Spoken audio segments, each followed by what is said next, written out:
अस्सलाम वालेकुम जी, वक़ार रियाज़ मेरा नाम है। आप यूट्यूब चैनल को सब्सक्राइब करें, लाइक करें, शेयर करें। जो सबसे बड़ा अंदोनाक और दिल दहला देने वाला जो एक कत्ल हुआ, एक बिल्कुल ज़्यादती हुई, और ये जिस लड़के का नाम मुस्तफ़ा आमिर था, ये स्टोरी बड़ी वायरल है। लेकिन वायरल के साथ-साथ हक़ाइक़ से पर्दा उठाना भी ज़रूरी है। आखिर वो कौन से किरदार हैं जिनका नाम अभी तक ज़िक्र में नहीं आ रहा, और वो कौन से किरदार हैं जो गायब हैं, और इसकी नौबत क्यों आई, और इतना तैश और इतना गुस्सा क्यों पहुँचा कि वो इंसान इस हद तक पहुँच गया कि वो अपने होशो-हवास खो बैठने के बाद अपने ही दोस्त, जिसके साथ एक पुराना ताल्लुक था और एक निभाने वाली दोस्ती जिसको कहा जाता है, इतनी ज़्यादा दुश्मनी में बदल गई कि आपे से बाहर होके एक मुबैना तौर पे कत्ल का मामला बन गया। और अभी जो दरमियान में फैसिलिटेटर हैं बहुत से नाम, और जो अभी तक इन्वेस्टिगेशन चल रही है, और अभी जो अदालती मामलात हैं, ये सारा जो सारी सुर्खियाँ जो मिलेंगी आपको, पहले मैं स्टोरी बता देता हूँ कि ये स्टार्ट कहाँ से हुआ है। दोस्त तो दोस्ती चलती रहती है, लेकिन एक हमेशा से हमें एक मालूम होगा कि ज़र ज़मीन ज़र से जो है लड़ाई का जो है वो बायस बनते हैं। अब एक लड़की का एक किरदार है जो कि नाम नहीं मैं ले रहा, खैर उसका भी अभी कुछ मशकूक किरदार है कि वो एक डीएनए वाला मामला भी आपने सुन लिया, लेकिन मैं आपको स्टोरी शुरू से बता देता हूँ कि मुस्तफ़ा आमिर जो है मकतूल है। अमगान जो है वो मुलजिम है जिसने कत्ल किया है मुबैना तौर पे, अभी तो रिपोर्टेडली ये जिसको गिरफ्तार भी कर लिया। शिराज एक किरदार है जिसने सपोर्ट किया और जो कि वहीं पे उसके साथ काम करता था। अफगान का अपना जो काम है वो एक कॉल सेंटर का है, और उसके पास बहुत सी मुबैना तौर पे करेंसी, असला और गैर मामूली ऐसी चीज़ें मिली हैं जो कि एक आम शख्स के पास मौजूद नहीं होती। ये असला, पैसा, दौलत, बंगला और इतनी सारी चीज़ों में अय्याशी,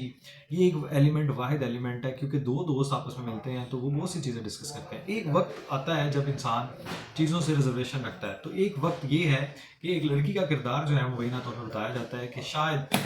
उसका ताल्लुक जो है वो तकरीबन 4 साल से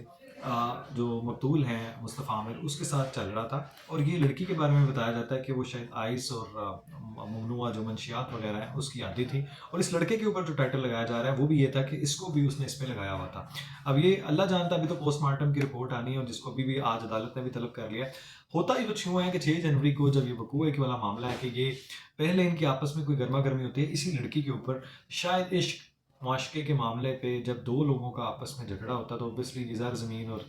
जन जो है इनके बायस है।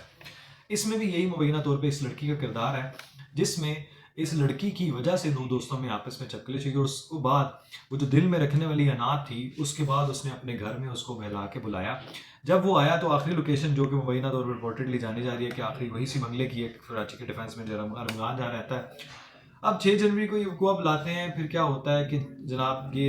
आपस में जब तकरार की बात होती है तो अरमगान जो है वो इसको रॉड से जो है वो मारता है और ज़ख्मी हो जाता है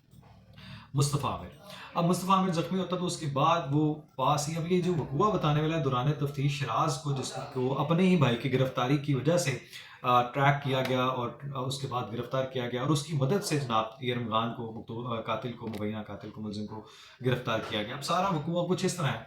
कि जब 6 जनवरी को ये तैश में रॉड मारा, वो गिर गया, ज़ख्मी हुआ, उसके बाद राइफ़ल पड़ी हुई थी, अब ये गैर कानूनी सारी चीज़ें हैं। उससे फिर उन्होंने फायर किए, तब भी ये लड़का ज़िंदा है। अब इस सारी असना में इन्होंने क्या किया कि अब चूँकि कत्ल जब इंसान जो है वो हाथ-पाँव फूल जाते हैं, तो ये चाहे डर की, खौफ की, या फिर अपना वो एक कॉन्फिडेंस समझ लें, इन्होंने इसी की गाड़ी में जो मकतूल है इसमें इसको डाला, और जाने से पहले वो जो जनरेटर था उसके अंदर से इन्होंने पेट्रोल निकाला और उसको गाड़ी में रखा, और इसको जो मकतूल है इसको गाड़ी की डिग्गी में, इसी की गाड़ी की डिग्गी में डाला, और ये हब के रास्ते जो है वो पहुंचे आरसीडी हाईवे पे। लेकिन जब ये हाईवे पहुंचते हैं कराची से निकल के,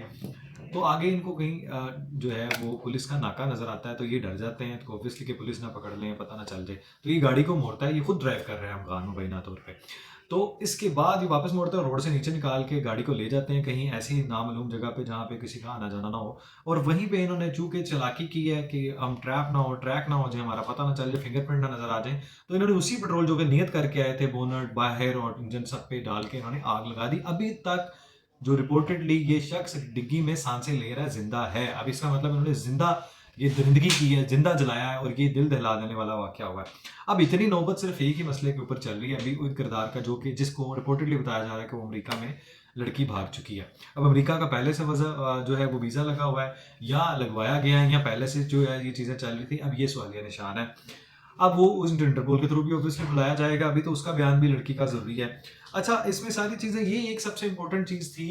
کہ جو یہ پھر بعد میں جب یہ نکل جاتے ہیں لاہور سے، یہ جاتے ہیں پہلے لاہور آتے ہیں کراچی سے، لاہور سے پھر یہ اسلام آباد کی فلائٹ لیتا ہے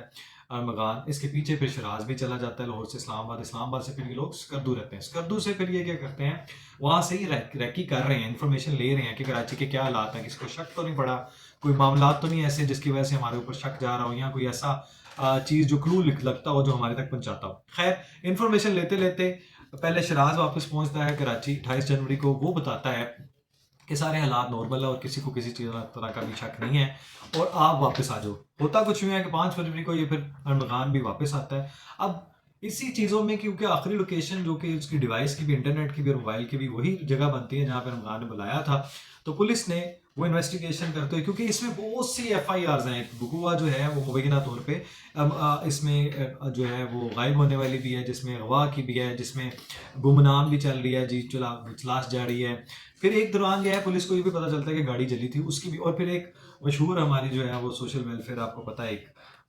تنظیم ہے، انہوں نے پھر اس کے جلا بھی دیا۔ اب اس سارے میں ایک اور چیز سامنے آتی ہے کہ جس چیز کو انہوں نے دفنایا ہے پہلے اس کا جو ڈی این اے وہ میچ کیا وہی کارپیٹ سے جہاں پہ پولیس نے ریڈ کیا، اس ریڈ کے دوران بھی اس پہ پولیس پہ فائرنگ ہوئی ہے، اور اس فائرنگ پہ دیکھیں کہ لوگ ڈی ایس پی بھی ایک جو ہیں وہ زخمی ہوئے ہیں۔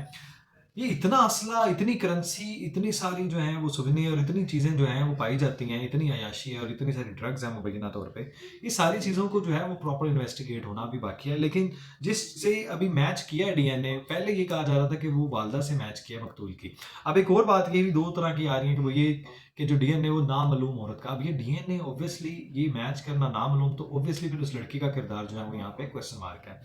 کہ یہ ساری چیزوں میں وہ کہاں فال کر رہی ہے۔ اب اس کے باپ کا بھی حملہ آور ہونا یا کسی رپورٹڈلی تھانوں میں یا عدالت میں جانا کہ جی میں امریکن ہوں، تو بھائی امریکن کو ہے وہ ماورائے نہیں ہے قانون سے، وہ اوپر نہیں ہے۔ تو ابھی جو چیز سب سے زیادہ دل دلا دینے والی تھی اور جو جس کا سب سے زیادہ دکھ ہے، اتنا دکھ ہوا کہ یہ ہاتھ پاؤں ساڑی، وہ کہتے ہیں نا ہاتھ پاؤں ساری نہیں ہے اس کا، وہ دھڑ نہیں ہے، چیزوں کچھ جو ہے وہ کٹی نہیں، تو پھر وہ کس نے کاٹی؟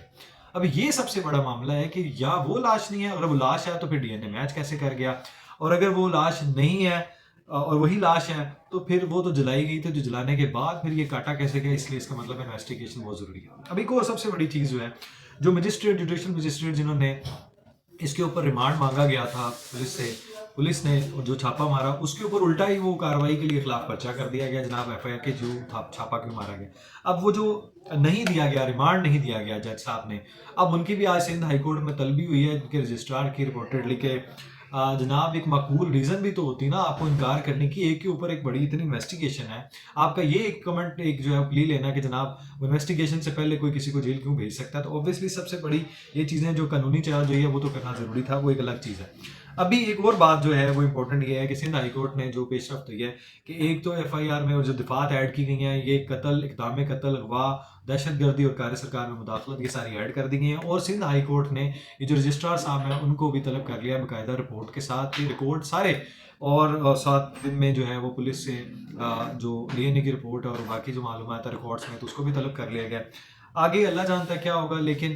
جو سب سے بڑی بات اور دل والی معاملہ تھا وہ یہ ہے کہ یہ واقعی ناجائز ہے اور یہ بہت بڑی زیادتی ہوئی ہے۔ ایک اچھا نوجوان جو ہے وہ اپنی جان سے کھو بیٹھے اور ایک ماں کا لگتا جگر جو ہے وہ چھن گیا، اور یہ جو جج صاحب ہیں جنہوں نے یہ ریمانڈ نہیں دیا اس کی بھی کیا ریزن تھی، آخر اس کی طرف بھی اشارہ جا رہا ہے کہ بہت سے الزامات آ رہے ہیں جج صاحب پہ بھی۔ میرا اس سارے میں ایک ہی چیز جو ہے وہ اپنا انالیسس یہ کہتا ہے کہ ان سے پراپر انویسٹیگیشن کیجئے، جہاں پہ پولیس کے لیکس ہوئے ہیں کہ وہ کچھ نکلوا نہیں سکے، بلوا نہیں سکے، اور یہ جو ڈیفینس میں انہوں نے ریڈ کی تھی، چھاپا مارا تھا،